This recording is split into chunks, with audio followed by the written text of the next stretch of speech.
याद रखना, इतिहास में और बोध कथा में अंतर होता है। हमारे शास्त्र बोध कथा नहीं है, ये इतिहास है। इतिहास कहते हैं अतीत की घटी हुई घटना विशेष को। बोध कथा कोई घटना नहीं होती, मन से बनाई गई कल्पना, काल्पनिक जो कथा है उसे बोध कथा कहते हैं। जैसे छोटे छोटे बच्चे आज के समय क्या देखते हैं? छोटा भीम। क्या देखते हैं? छोटा भीम। अच्छा, उसमें दिया रहता है, वो छोटा भीम क्या करता है? दुष्टों को मारता है, राक्षसों को मारता है और अच्छे लोगों की रक्षा करता है तो उसमें भी बोध है, पर वो कोई इतिहास नहीं है। छोटा भीम नाम का कोई व्यक्ति आज तक हुआ नहीं, वो तो केवल बोध देने के लिए कथा बनाई गई है, वो इतिहास नहीं है। लेकिन सूत जी कह रहे हैं सनकादि ऋषियों से, ऋषियों मैं जो आपको बात बता रहा हूं ये कोई बोध कथा नहीं है, ये इतिहास है। इतिहासम पुरातनम, मैं आपको इतिहास सुनाने वाला हूं। कब का इतिहास है? बोले पुरातनम, पुराना इतिहास है। कोई ये बोले हम तो नहीं मानते। कुछ कुछ लोग तो राम कथा को भी काल्पनिक बनाने के लिए तुले हुए थे। प्रमाण है फिर भी उसे इतिहास नहीं, उसको एक केवल काल्पनिक कथा मानने के लिए लोग। एक जरा विचार करो,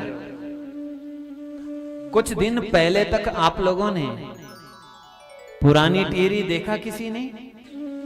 कितने लोगों ने पुरानी टीरी देखा? आपने देखा? अच्छा, आपके बच्चे यदि आपको बोले, आपने अपने बच्चे को बोला बेटा पुरानी टीरी नाम की एक नगर हुआ करता था जो हमारी पहले की मुख्यालय था, या जो भी आप कहें, प्राचीन हमारी नगरी थी, लेकिन अब वो जल में डूब गई है। आप अपने मन की बात, आप अपनी जानकारी के मुताबिक अपने बच्चे को बता रहे हैं कि टिहरी नाम की एक नगरी होती थी और वह जलमग्न हो गई है, उसके अवशेष अभी भी वहां होंगे। आपका बच्चा आपसे कहे मां या पिता उसका कोई प्रमाण दिखाओ, आप क्या कहोगे? बोलो। आप ये कहोगे इसके लिए इतिहास ही प्रमाण है। अब वह टिहरी नाम की नगरी इतिहास के पन्नों में लिख दी गई है। अब वो टिहरी नाम का नगर इतिहास बन गया है। वो काल्पनिक है क्या? बोलिए। वो टिहरी नाम का नगर कोई काल्पनिक है क्या? नहीं, वो क्या हो गया? इतिहास हो गया है। ऐसे ही रामचरितमानस, भगवान श्री राम की जो लीलाएं हैं वह भी इतिहास है, कोई काल्पनिक घटना नहीं। इतिहासम पुरातनम, मैं एक पुराना इतिहास आपको सुना रहा हूं, जिस इतिहास को सुनने से पाप हानि, हमारे हृदय के पाप नष्ट हो जाएंगे। आसीत किरात नगरे ब्राह्मणों ज्ञान दुर्बल। किरात नाम का नगर है और जिस किरात नाम के नगर में एक ब्राह्मण रहता है, ब्राह्मण का बल क्या है? ज्ञान। ब्राह्मण का बल क्या है? ज्ञान। लेकिन ये केवल नामधारी ब्राह्मण हैं।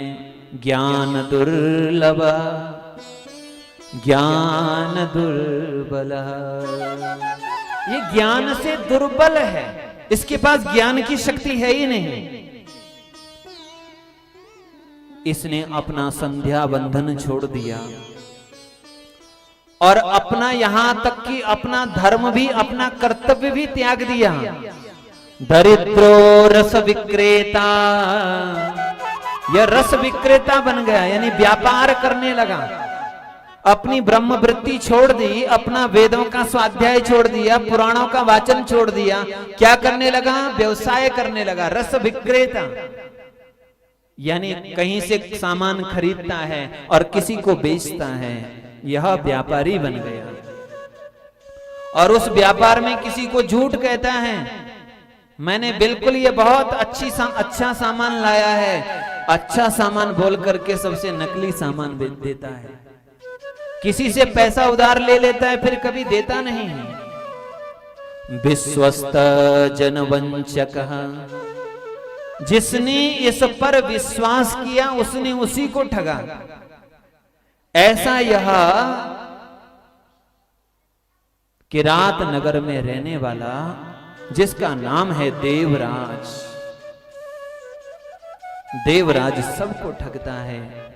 बहुत धन इसने झूठ छल कपट करके बहुत धन अर्जित कर लिया। इसके पास धन तो बहुत आ गया, लेकिन इसने उस धन का सदुपयोग नहीं किया और इसीलिए उस धन के कारण से ही इसका विनाश हो गया। बोलिए शंकर भगवान की जय।